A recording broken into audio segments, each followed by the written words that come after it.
Sekulow, a devastating new report as the ACLJ and the ECLJ take action at the United Nations. Keeping you informed and engaged, now more than ever. This is Sekulow. We want to hear from you. Share and post your comments or call 1-800-684-3110. And now your host, Jordan Sekulow. The Human Rights Council at the United Nations meets February 28th through April 1st, but they prepare for this 49th session, and groups like the ACLJ working alongside our colleagues at the European Center for Law and Justice, which is a recognized organization within the UN apparatus.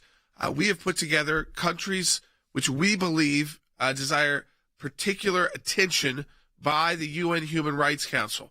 And the first of those, many of you could probably guess, if you said, what is the country that's shifted the most when it comes to human rights between 2021 and today? It's Afghanistan. And let me just tell you how bad in Afghanistan. This is in our report.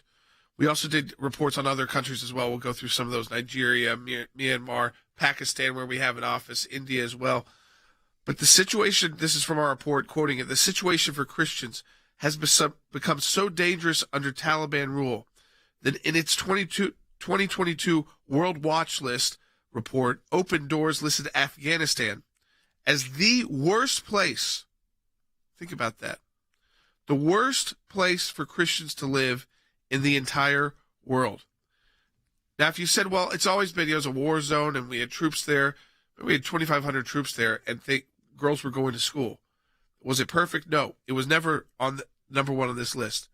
In fact, it's the first time in 10 years that another nation has exceeded North Korea's persecution level. You know, we talk about life issues, and we always talk about how the U.S. is stuck with North Korea and China as the only countries in the world that allow that kind of abortion on demand with no restrictions at the national level. Think about this. For 10 years, no other country came close to North Korea's specific persecution of Christians. And now, for the first time, all really since the U.S. began withdrawing and the fall of Afghanistan to the Taliban, it is now the worst place to live as a Christian. Think about how quickly and how these policy decisions change things so quickly on the ground. And for the first time in 10 years, in this short window that the Taliban's been in control, it is worse than North Korea. And the tragedy of this, of course, is the fact that the Biden administration moved forward on this and with the withdrawal. And that's what gave the Taliban the capability of doing this. They didn't have that before. Now they do. And that is what is also in causing this increased persecution. But to beat North Korea, to beat North Korea as the worst persecutor on religious liberty or religious freedom in the world is a big, big statement. And people need to understand that when we're putting these reports together, that this is a big effort by the American Center for Law and Justice and our European Center for Law and Justice affiliates. We've got multiple teams working on these reports, and we will make oral presentations to the United Nations in just a few weeks. Well, first of all, Jay, what a perfect example of U.S. foreign policy having the impact of life and death around the world. And, Jay, it's in that space that our work at the ACLJ actually becomes even more important, because we speak into voids that the United States government is not speaking in.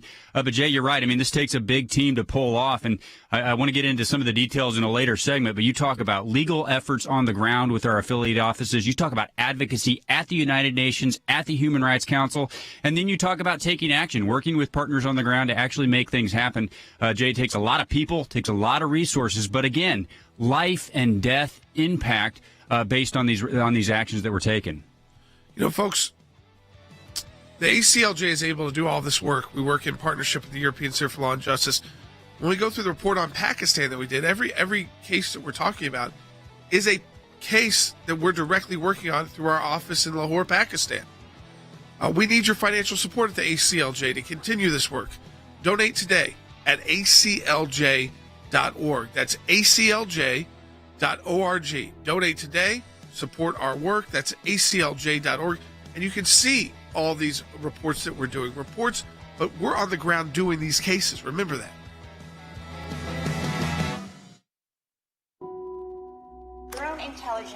community has assessed that the Afghan government will likely collapse. That is not true. The first big city to fall was Kunduz. One after another, Afghanistan's biggest cities outside of Kabul were captured. Herat to the west. Terrorists in Kabul carrying out the deadliest attack on U.S. troops in over a decade.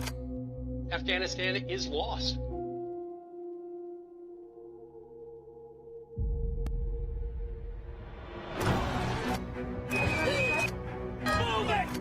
Freedom came under attack. On my orders, the United States military has begun strikes. At my direction, a small team of Americans carried out the operation with extraordinary courage. They killed Osama bin Laden. Al-Baghdadi is dead. It's time to end America's longest war. We'll do it responsibly. Rushing to the airport, behind them, the sound of gunfire. Deliberately. Countless Afghans who helped American troops were left behind. And safely. Afghans by the thousands, desperate to escape life under the Taliban.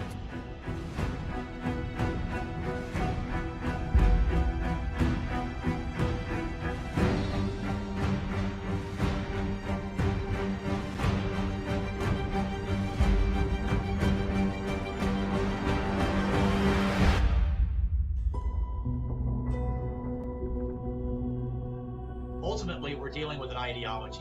It took decades to defeat communism and fascism.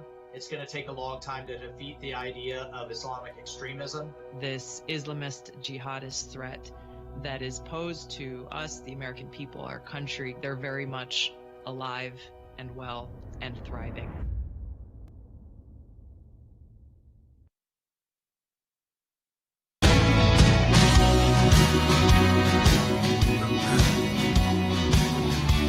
So again, I just want to underscore, the UN, we're able to do these reports. Everybody can't do this. You have to have special status with the United Nations. And these were not countries dictated to us. They do that each year. They go through a group of countries.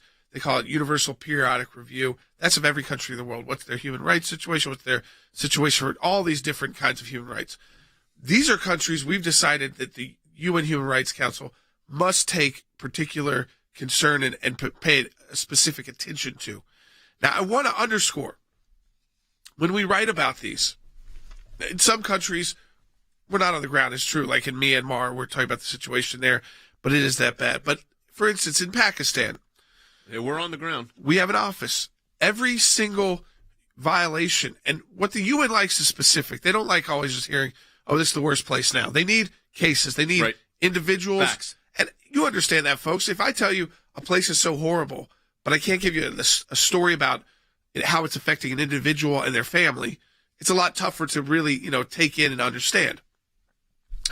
So every case we talk about in our report on Pakistan is part of our Pakistan office's caseload.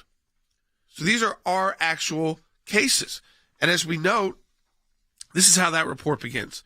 In its previous report to the Council, the ECLJ highlighted 3 cases of major concern that involve serious human rights violation under Pakistan's blasphemy laws, abuse of young Christian and Hindu girls at the hands of the Muslim majority, and exploitation due to the continued practice of bonded labor, slave labor. We bring 2 of these cases again to the Council's attention with 1 new case.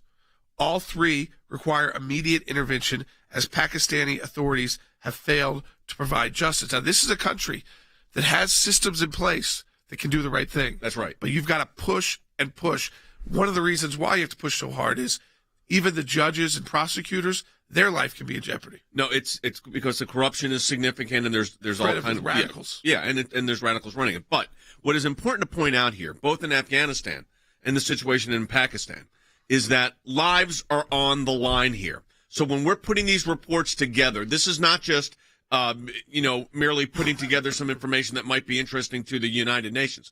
This is putting real cases with real people in front of the UN Council here. Now, what's important to understand is the Human Rights Council has a bias, and that bias is always towards Israel. And they don't really like hearing about Muslim countries that have engaged, Muslim majority countries that have engaged in this. But we go back to Afghanistan for a moment, And let's be honest, the withdrawal that was done by the Biden administration increased the religious persecution and death to Christians and other religious minorities in Afghanistan. And it did so significantly. 2,500 U.S. troops in Afghanistan kept women going to school, religious minorities not being persecuted and killed in the streets. In a matter of months, that changed. This is the first time in years that another nation has exceeded, as we said earlier, North Korea's persecution level on this list that was put together by Religious Liberty Open Doors, which really does monitor these things on a very significant basis. Not because improvements of human rights in North Korea, but because of the increased situation in Afghanistan. And this was a failure of the United States. And by the way, if you're watching on any of our social media outlets, we encourage you, as we give you analysis you're not going to get elsewhere on this, we want to encourage you to share this feed with your friends right now. Really important that you do this. Our Director of Policy, Harry Hutchison, is with us. These reports, Harry, and putting this forward before the Human Rights Council is a very important part of our advocacy for people that really can't speak up for themselves. I think that's precisely correct. And now more than ever, it's very, very important because the U.S. government, under the direction of Joe Biden, has engaged in a number of policy failures that are both shocking and, in my opinion, deliberate. We have experienced a fundamental upheaval in policy, particularly in Afghanistan, where the Biden administration precipitously withdrew American troops and therefore protection of both Americans and Christians in Afghanistan. So the Biden administration essentially said to those individuals, Christians and Americans in Afghanistan, you are on your own. We really don't care because we want to put the interest of the progressive globalist elites first. And this is not something that the progressive globalist elites are very, very concerned about. No, this cuts against their entire kind of theory. I think that is correct. And so what is necessary is for organizations like the ACLJ to fill in this gap, this vacancy in U.S. policy. The Biden administration has engaged in craven failure after craven failure, from Afghanistan to Iran to Southeast Asia. Whenever there's an opportunity for the Biden administration to show its fecklessness and spinelessness to the entire world, it basically takes advantage of that opportunity. And that is why we have to all be concerned about what's going on in Afghanistan, Nigeria, India, Pakistan, and Burma. And oftentimes, how these countries are treating their own people is how they act on the world stage. So if there are human rights abusers, if you're China, how does China act on the world stage? If you're Pakistan, how do you work on the world stage? And there's other countries, and Than, I want to bring this one up. Nigeria, under the Trump administration, was listed as a country by the State Department, a country of particular concern, because the government has failed to secure about 50% of its population. So it's a country that is 50% Muslim and 50% Christian. So it's not a tiny Christian minority. But the problem has been the government has been unable or unwilling to secure Christians from attacks by radical Islamic groups. And why in the world, during a time that is like the one you're describing, Jordan, would the U.S. administration take that particular country off a list that is asking the United Nations to focus on them? That's what the Biden administration did. They took them off the list of countries of particular concern, and we are making the case that that was a mistake. And Jordan, just higher level, let me tell you two very important things that I think these reports that we put together do. Number one, they connect the dots, like the case that you're talking about here, between a foreign policy decision by the United States and ramifications ramifications around the world. And Jordan, here's the other thing, maybe the even more important thing. It helps set the agenda for this Human Rights Council. I mean, there's going to be more than a month here, basically the month of March, where they're going to focus on human rights issues around the world. But if nobody steps up and says anything, and right now the United States is not doing so, the focus is all going to be about Israel. Like Jay said, when we bring specific cases to them, Jordan, and can show them documented evidence of things that are happening on the ground, they really have no choice but to take those issues up as part of the agenda. So yeah, it takes a team in, D.C. and Virginia Beach and Tennessee and Strasbourg and Geneva and New York to pull that off. But Jordan, if we don't do it, so many times these issues they'll be completely ignored during the session. Because we do it at a little bit different level. Let's be realistic here. And this is not to knock any other group.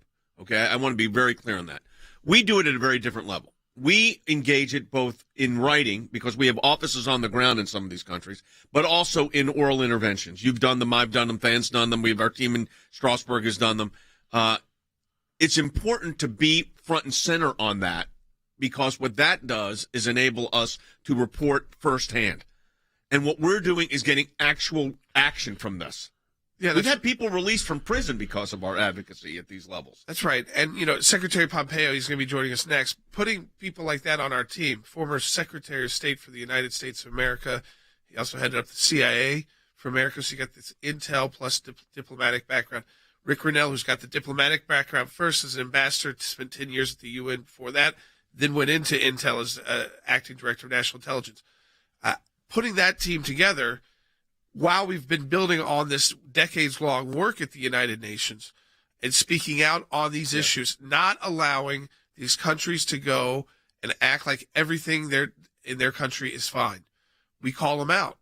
I mean, part of this is when you go to the UN, the Human Rights Council, these countries rotate on and off the council. The U.S. thought it was so corrupt they left under the Trump administration because they weren't doing anything about these specific countries. What it allows you to do, you get to name and shame publicly world powers. No other place you can really do that. You can do it on your radio broadcast. That's not our audience, though. These are international actors. You get to go into their home at the UN, where that's their safe space for a lot of these bad actors, and call them out. Yeah, and we're doing that. And we're going to make some announcements coming up in the next several weeks and months. And this year, we're going to make some major moves on that international front that are going to be very significant. I mean, I'm talking about, we had our Now More Than Ever campaign. This is the next phase of it. We're taking specific, concrete action to protect those that cannot speak out for themselves. We got Mike Pompeo joining us coming up. I want you to share this feed again with your friends, but also I'm going to ask you to support the work of the American Center for Law and Justice, the European Center for Law and Justice, our media outreach, our advocacy, our government affairs work. All of that because of your support of the ACLJ at aclj.org. You got an email coming today on this very issue on persecution. We encourage you to support the work of the ACLJ so we can deploy more people to defend those who cannot speak for themselves.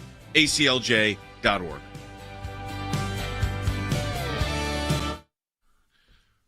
All right, folks, let me encourage you, too. We're going to stay live during this break for our online audience. Let me encourage you, share this with your friends and family. We're about to be joined by a former Secretary of State and our Senior Counsel for Global Affairs, Mike Pompeo. And there's some troubling news, a move by the Biden administration involving Iran and nuclear activity. Yeah. And so before we get to Secretary Pompeo, let me encourage you to share this broadcast with your friends and family. Support the work of the ACLJ at aclj.org because, I've only seen this kind of mentioned in blurbs. Yep. But it is, again, it just showed this was a proactive move, just to give you a little preview, by the Biden administration to give Iran more space in the nuclear world. Which, Harry, I was trying to think, what would be the we only got a minute here before we go back to the break. And by the way, share this feed with your friends. Why would they do that? Why would Iran get sanction relief in the middle of all of this? Largely because the Biden administration has basically capitulated to weakness. I think the Biden administration is desperate for a deal. And so I think the Iranians are playing the Biden administration like a drum. And I don't understand why the Biden administration doesn't understand it. So again, go to aclj.org. Let me encourage you, if you're watching right now, so if you're watching this live right now, click that share button, whether you're on YouTube, on Facebook, Rumble, wherever you are. click share. We're about to be joined by Secretary Pompeo to discuss this very issue. That's what we try to do on this broadcast, is bring more time and spend a little bit more time on issues that may be a blurb here, a blurb there, but that are considerably impact the world and the safety of the United States. We'll be right back as we come back live on the broadcast.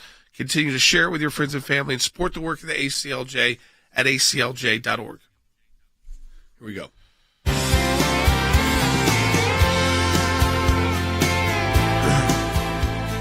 All right, welcome back to Sekulow. Folks, I encourage you to share the broadcast right now if you're watching with us. But we are joined by our Senior Counsel for Global Affairs, former U.S. Secretary of State Mike Pompeo. Secretary Pompeo, I want to jump right to it because this is probably surprising news to a lot of people. And in the midst of the Olympics and all the stories around that, it's gotten blurbs, but it has not gotten the attention it deserves. So on Friday, surprise, surprise, the Biden administration announces they're granting some sanctions relief. That alone is pretty shocking to the Iranians. But here's what's more shocking, the kind of sanctions relief in the form of waivers related to civilian nuclear activity. Why is the Biden administration now removing any sanctions from Iran? That's because they won't go to the negotiating table, really. But the second is nuclear sanctions, really? I mean, that's what we're going to start lifting, Secretary Pompeo? Jordan, you've asked me to explain, frankly, the unexplainable. I can't wrap my head around it. I try to be generous and think through why someone might have done it. And anyone who's negotiated anything, whether you're trying to purchase a used car or just simply get your children to do what you want them to do, you don't give them a gift with nothing in expectation of return, right? This just doesn't work. And that's what they did here. This reeks of desperation. American diplomats are headed back to Vienna this week. They're going to try and cut this deal to protect what President Obama had done during his time, this nuclear deal, which guaranteed a pathway for a nuclear weapon. The ramifications are really deep. For the Israelis, they'll now confront an Iran that not only has a nuclear weapons program, but money and wealth. They'll likely release some $29 billion in frozen funds that the Trump administration had frozen, giving the Iranians the ability to do lots more work, lots more terror. And we should never forget, this is the same regime that held Americans hostage for 444 days before President Reagan came into office. You know, Mike, one of the things that I'm deeply concerned about, and Harry Hutchinson, our director of policy, and I were just talking about this during the break to our online audiences, and that is why in the world they would do this while, this is all going on. I mean, you've got the Middle East situation has improved so drastically when you were in office because of the Abraham Accords. And then I look back at negotiators are coming back into Vienna, the United States saying this is a make or break session to get a deal with Iran, and then you get the sanction waivers going at the same time. So what I'm trying to figure out is, do they want a deal so badly to get back into what President Obama had done previously that they will do anything at this point? How? In other words, what else could that? You're releasing $29 billion. You are giving them civilian nuclear activity. What else could you possibly do? Jay, there's still more sanctions they could give up, but their leverage, the leverage that was provided to them when they came into office, they've basically, you described, thrown it away.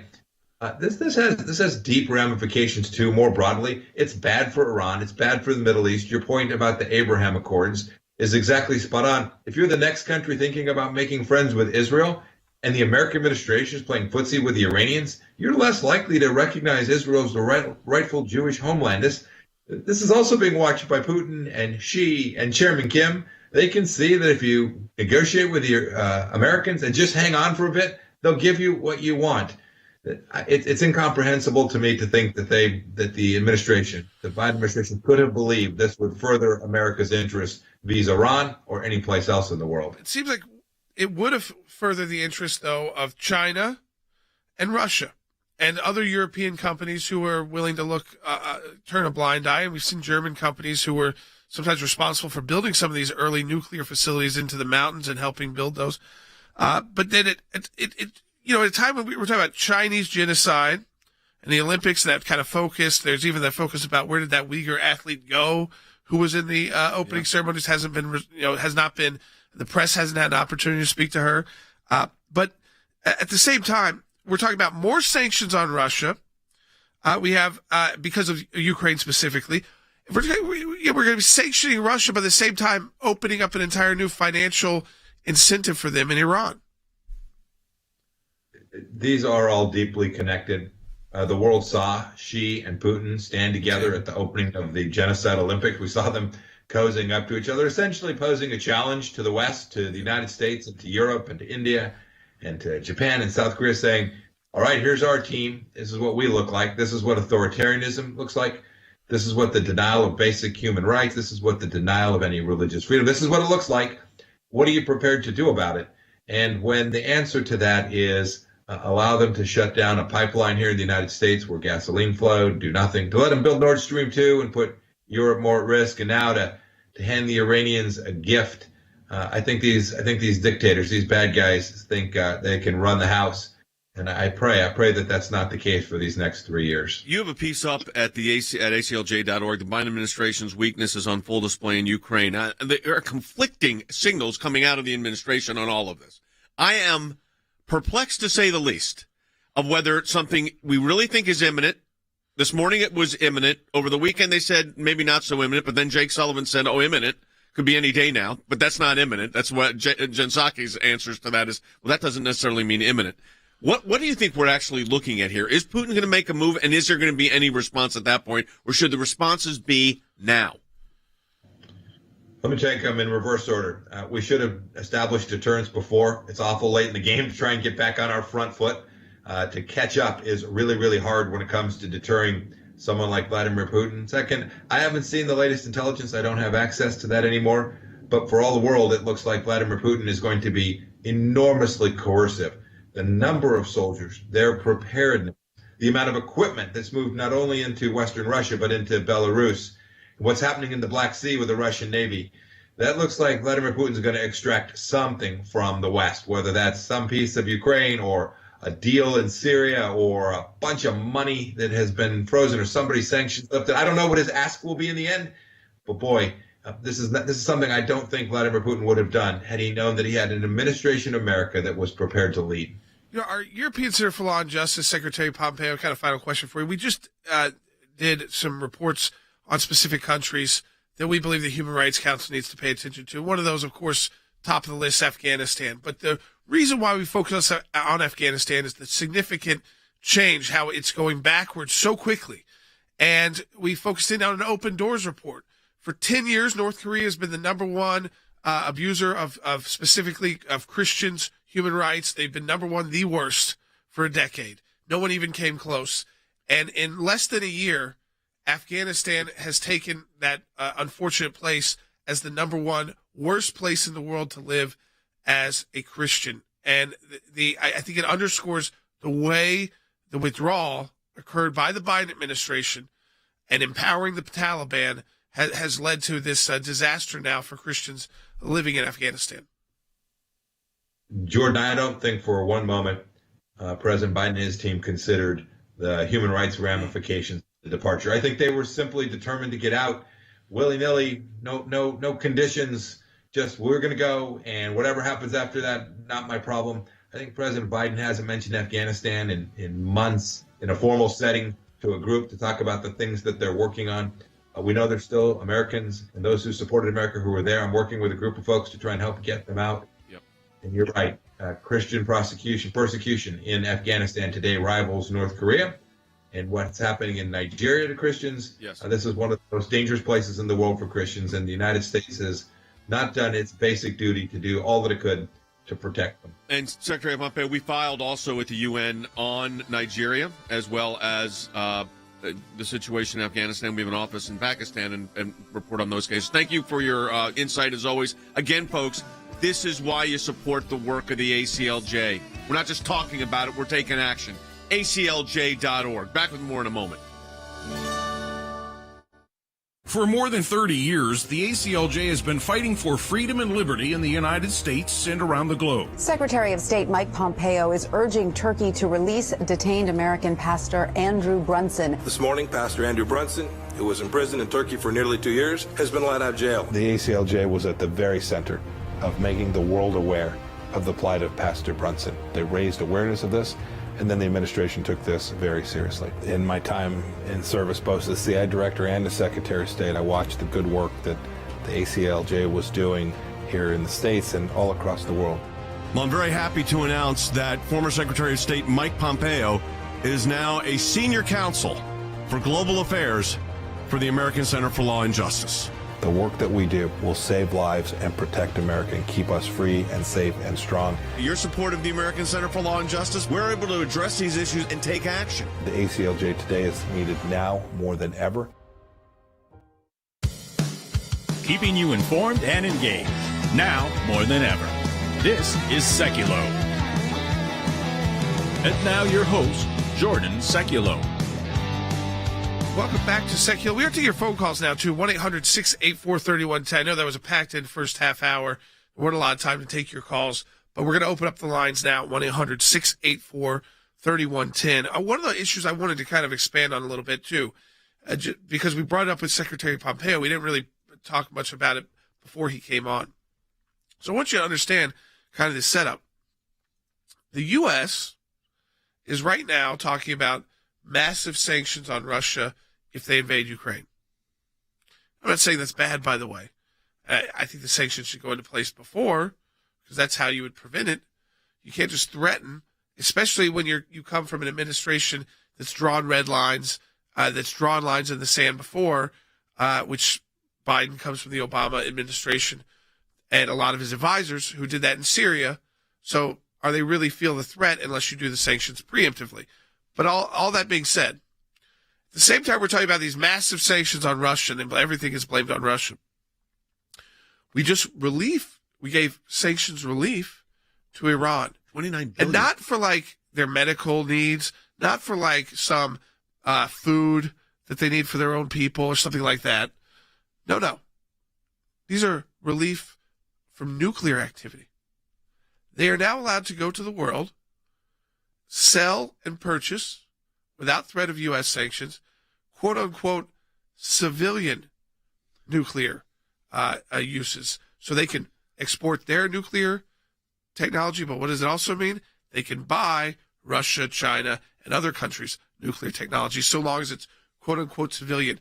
And most of the time, the only difference between civilian and non-civilian is how much uranium, the level you're enriching the uranium. Exactly. That's all. But we're talking about a massive number, $29 billion to go to Iran, the world's largest sponsor of terrorism. And they do this. This thing is that's so amazing to me, Harry, is they do this, the Biden administration, thinking somehow the Iranians are going to say, oh, now we'll come back to the table. I don't think you should have ever given them $29 billion. I don't think you should have given them relief, period. But you certainly wouldn't do it before you even have them at the table. They will not even sit down with us. Absolutely. And if I were advising the Iranians, I would give them that advice. Yeah. If you got $29 billion from the United States government, why not shoot for $50 billion or something? Right. The other thing is Iran can continue its nuclear enrichment program, and it receives $29 billion. So if you think about all of the rhetoric that the Biden administration has offered with respect to the Ukraine, it's important to keep in mind that virtually every policy move the administration has made has strengthened the hand of the Russians. So by helping Iran, you help the Russians.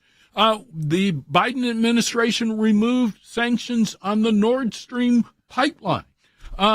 They basically have done virtually everything possible to help the Russians. I think leaving Afghanistan helps the Russians. And so at the end of the day, one of the things that I would say about the Biden administration is that they are inflicted with the disease of incoherence.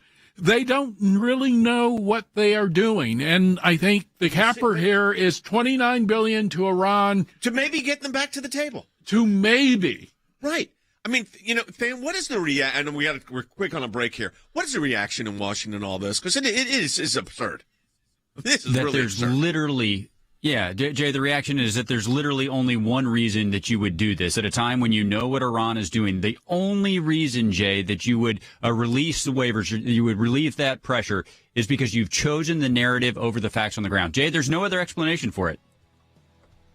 You know, I think you have to understand, folks. Remember, the ACLJ, we're involved in all of this. And the European work, we were talking all about the UN work. We'll talk about some of that when we come back to the break. It's work we actually do. So we don't just report news here. I think, you all who know us know that. But if you're new to the ACLJ, you have to understand we are working these issues, whether it's in D.C., whether it's in Europe, or whether anywhere around the world, or at the UN, wherever they're meeting. Support our work, aclj.org. The United States on Friday restored sanctions waivers to Iran's atomic program by further giving a green signal to international nuclear cooperation projects in the country. This means that the waiver will allow other countries and companies to participate in Iran's civilian nuclear program. It is a technical step necessary to return to the 2015 nuclear deal. The waivers were rescinded by the U.S. in 2018 and 2020. Americans must show their goodwill in action. In our view, this means tangible things happening on the ground. Lifting part of the sanctions in a real and objective manner could be interpreted as the goodwill the Americans talk about. What happens on paper is good, but it's not enough. We seriously have to ask, what exactly are we trying to salvage? What are we trying to salvage? We've completely now turned the tables. A year ago, Iran was up against the wall, down to $4 billion in accessible foreign exchange reserves. Now they are flush with cash. There's more on the way, and they have obviously ramped up their nuclear program. If they are allowed to keep parts or all of their nuclear advances and retain the sunset provisions of the 2015 deal. Remember, without a snapback being recognized at the Security Council, those sunsets are still in place. They will have their nuclear cake and eat it too. This will be a worse deal than 2015. The desire to go back to the negotiation in Vienna, we don't understand why they are running to the hands of the Iranians. We know that they are lying. We know that they are threatening the state of Israel, and we know that they are against the U.S. as well. So you should not give them more funds or more support. On the contrary, you should apply more pressure against them. And we are very worried because if the U.S. will decide to re-enter the JCPOA, it means that we will have to take care of the threat of nuclear Iran by ourselves. Welcome back to Sekulow. If you want to talk to us on air, 1-800-684-3110. Do you believe the U.S., at a time we're talking about sanctioning Russia over Ukraine, sanctions which, again, will impact all of us because we rely so much, because we're no longer energy independent, we rely so much on Russian oil and gas. So if we start sanctioning Russian oil and gas, guess what? It's already expensive at the pump. It could get more expensive at the pump. I'm not saying you don't do that to bad actors, by the way, because of some of the financial impact. It'd be nice if the Biden administration explained more of that to the American people, spend a little bit more time for those of us who would be interested in knowing. And a lot of Americans will be interested in knowing if their gas goes up another $1 a gallon, where already very high, and it's because of a move. But I want to get your thoughts on this, folks. Can you believe what we've just been discussing? Can you believe that the Biden administration just gave sanctions relief to the Islamic Republic of Iran, who chose one of their most radical presidents in history, send a signal to the world, who so far has said no to every U.S. demand. And now we've given sanctions relief to their nuclear program. The U.S. has provided unilateral sanctions relief to the Islamic Republic of Iran's nuclear program. I want to get your thoughts on that. 1-800-684-3110. And when they're asked questions about this, I mean, this is to the inspecting agencies about the nuclear situation in Iran. Take a listen to this. This was on Al Jazeera. You've been quoted saying you've been denied indispensable access in Iran. What access is it that you've been denied? I know. Well, it's what I was just referring to exactly. The capacity to reinstall our cameras so that the monitoring activity will be more comprehensive. Do you think maybe before you gave them $29 billion worth of relief, you might say let the IAEA inspectors back in and let the cameras back in, as was the previous agreement, before you give them $30 billion for terrorism, which is what they use this money for, that and building their nuclear arsenal? And as Jordan said, the difference between, by the way, civilian utilization of nuclear material is a matter of degree. Oh, yeah. It's not a matter of can that civilian use be converted to military use? Of course it can. Yeah, and there's also questions about, I think you have to understand the same. This is the IAEA director again on Al Jazeera. Could Iran make a nuclear weapon in less than a month? Less than a month. So which would point to the fact that the nuclear deal should be, that they want to recreate, should be dead anyways, because right.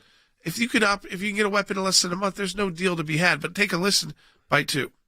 Do you think Iran could make a nuclear weapon in less than a month? We don't have any information in this direction, so I wouldn't like to get into language that may be construed as something like that.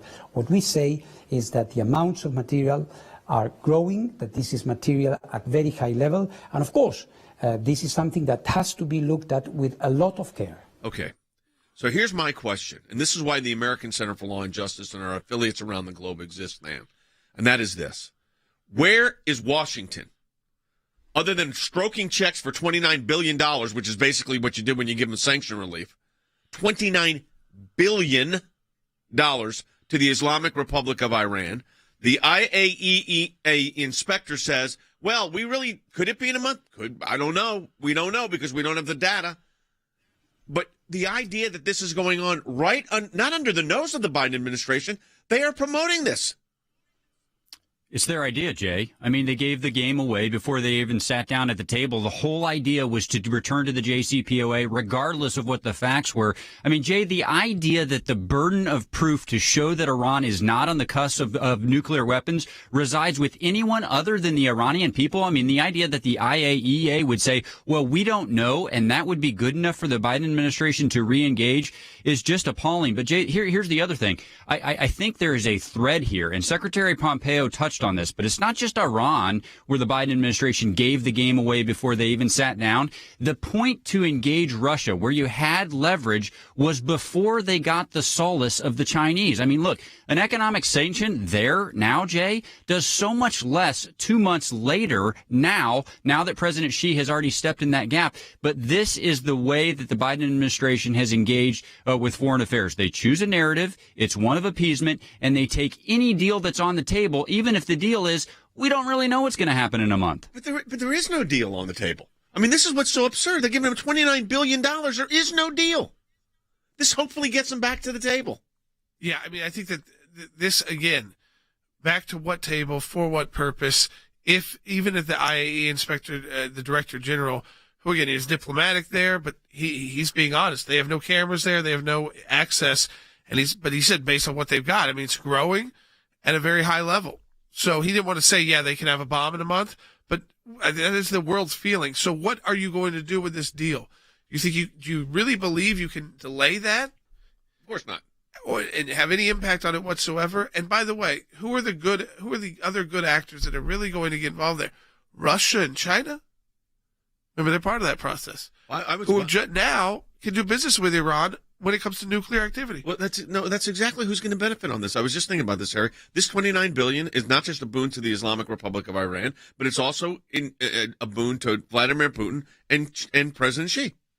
I think that's absolutely correct. So I think Than is also correct that the United States continues to give up leverage in favor of a narrative of openness, inclusion, tolerance, so that the United States government today has proven its willingness to tolerate terrorist threats to the United States. Keep in mind, we gave up leverage to the Taliban in Afghanistan.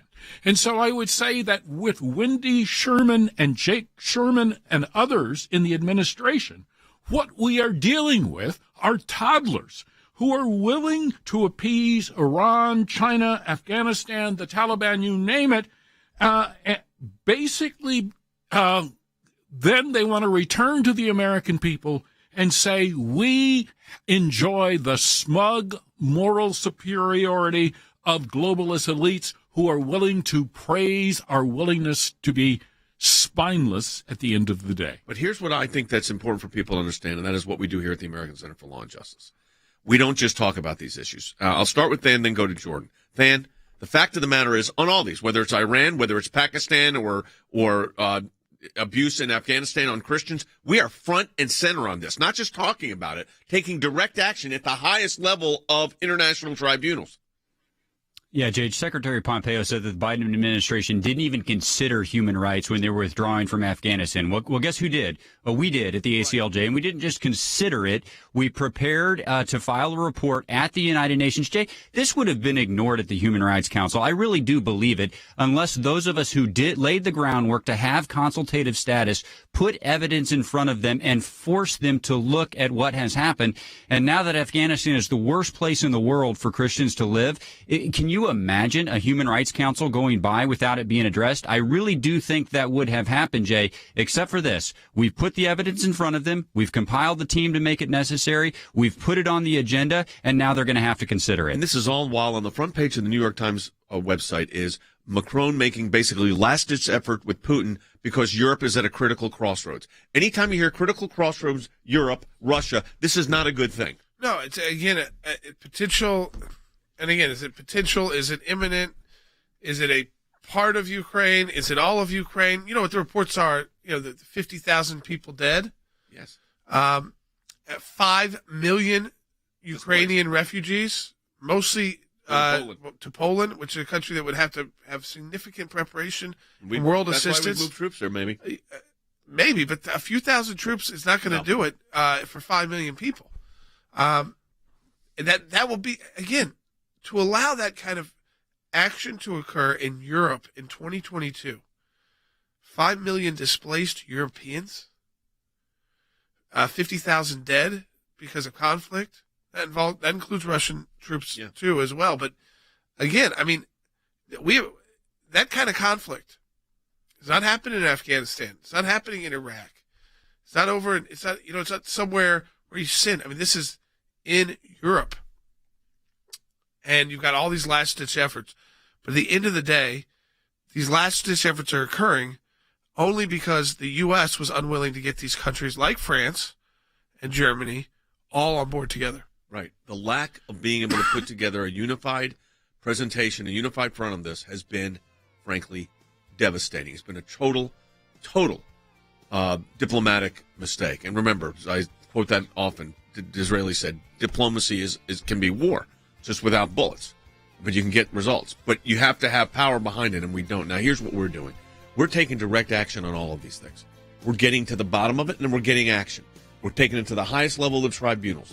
That's what the American Center for Law and Justice does. And your support of the work of the ACLJ allows us to do that. And we're about to expand that effort in a very dramatic way in the coming weeks and months. I mean, very dramatic way.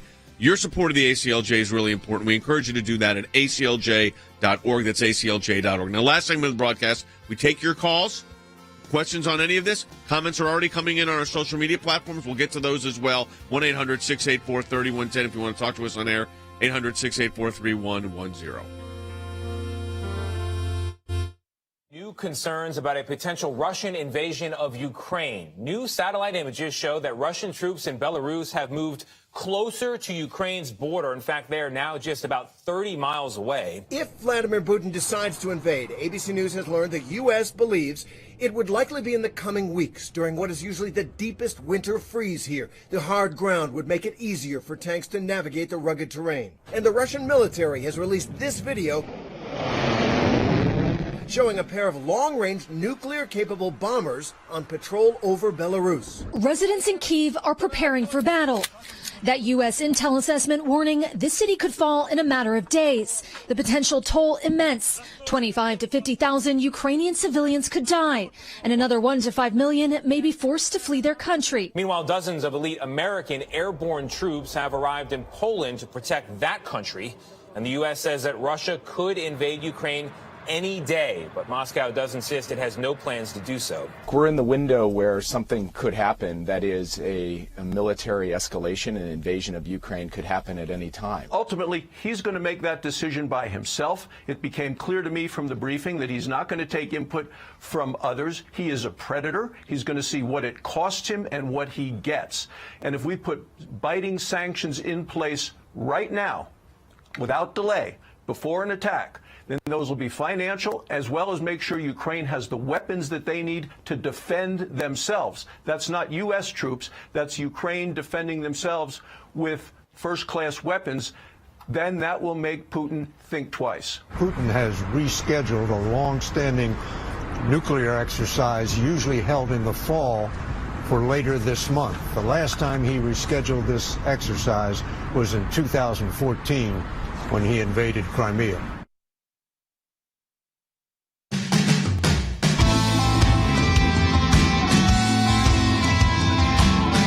Welcome back to Sekulow. We are going to take your calls, 1-800-684-3110. They're not ready yet, but we'll get to them, 1-800-684-3110. I thought Mike on Facebook wrote an interesting point, and it's a reminder to people. I think this was said at the time, but now we're starting to see what does it mean that Afghanistan wasn't a withdrawal. The American people supported that. It was a surrender. Yes. It was a surrender to the Taliban. And we knew that that was going to be the case because the Taliban, before they even had taken Kabul, mid-July, they had already taken the rest of the country. So it wasn't like, oh, surprise, surprise, the Taliban is back. They were back, and the question was just how long it would take to take Kabul. U.S. intel thought 90 days, but not like never. They didn't think there was, right. And they were wrong. It took a day and a half. But what does that lead to? They were meeting the day before to try to figure this out. The day before Kabul fell, the 14th, the 14th of August, or July, they were meeting, and then the next day the capital fell. Yeah. I mean, so this, again, it all kind of underscores together. I want to get to the phones. Lynette in New York on line one. Hey, Lynette, welcome to Sekulow. You're on the air. Thank you so much for taking my call, and God bless you, and thank you for all of the hard work that you're doing. My concern about the lifting of the sanctions is that if we're acknowledging that Iran is the world's largest supporter of terrorism, and yet we're lifting sanctions on Iran, doesn't that also mean that we are supporting terrorism? Well, we're certainly releasing money, allowing them to spend money how they choose. We don't get a say in that. And they are the number one world leader in paying for terrorist activities, the number one exporter of terrorism. So they support a vast range of terror groups, which, by the way, attack and kill U.S. troops throughout to destabilize not just threats here in the United States, but to destabilize the entire Middle East. One of their major destabilization efforts right now is happening in Yemen, where even in the UAE and in Saudi Arabia, they're thinking about installing and talking to Israel about similar systems as the Iron Dome because they are being shot at by Iranian rebel groups. Yeah, and the Iranians are indiscriminate in who they will support. They will support They will support groups that do not share their theological version of Islam, so they'll support Sunni, Shia. They don't care. As long as it's a common enemy. The common enemy is right now not just Israel, but the countries now in relation to Israel. So you've got that going on. At the same time, the United States has, deployed troops over to Eastern Europe. And Harry, you brought up a good point during the break. We got all this with Iran. We're sending 8,500 troops, which is not a significant number of troops, over to Eastern Europe. Macron's going for this emergency meeting with Vladimir Putin, as if we're like Chamberlain, sending him as like Chamberlain to meet with, I'm not saying Putin is Hitler, but he is an autocrat, that's for sure. And as if the last moment here to try to avert peace in our time. Absolutely. So what we've done is we've put together a history that the world can read very easily. We've surrendered in Afghanistan. We've surrendered to the Taliban. We've surrendered to Russia with respect to the Nord Stream pipeline. We have also surrendered to Iran. Meanwhile, the United States has given up its energy independence. what does that mean? It means that we are now more than ever, if you will, dependent on Russia, and indirectly we are dependent on Iranian oil, because oil is a fungible commodity. And so to the extent that we give up our own energy independence, that means we are more dependent on terroristic regimes, autocratic regimes, and at the end of the day, the American people are paying a price each and every day at the pump with higher gasoline and energy prices. Let's go back to the phones. 1-800-684-3110. A good question from Alex in North Carolina. Hey, Alex. Thank you very much for what you do. The $29-30 billion, where does that come from? And does America pay any of that through our taxes? It's a release of assets. The assets that have been frozen by the United States government, which could have gone to the taxpayers if it continued to be frozen, are now released. So it comes off your balance sheet. If you were putting it on your balance sheet, it would have come off your balance sheet. My question, and I think yours is a good one, Alex, my question is, what is the reaction in Washington to all of this? That's the immediate relief is $29 billion, Alex. I think that the actual, when you talk about the fact that they are allowed to, without threat of U.S. sanction, engage the world in nuclear programs, whether it's deals that they're paying for, or deals that other countries are paying them for. So, I mean, the cost is $29 billion. That's a ton. But then it's endless amounts of money they are able then to utilize, turn that money right back around to increase their nuclear capabilities by working with Russia and China. Yeah. So then you ask yourself, Congress has got a role in some of this thing, you would think. There should be some conservatives concerned about this. There should be some liberals concerned about this. What is the sense? You're right there. There are some conservatives concerned, Jay, but it's not risen to the level it needs to. And look, just for a very, very brief history lesson, if you go back, these are sanctions that actually predated the Iran deal. The Iran deal put the waivers of those sanctions into place. And really, Jay, I mean, that's when the Congress should have engaged and said, no, we are not going to ratify that. There was actually a bipartisan majority that helped that Iran deal get through. It's time for them to right that wrong, Jay, and come back over the top and assert their authority. I haven't seen enough movement to do that.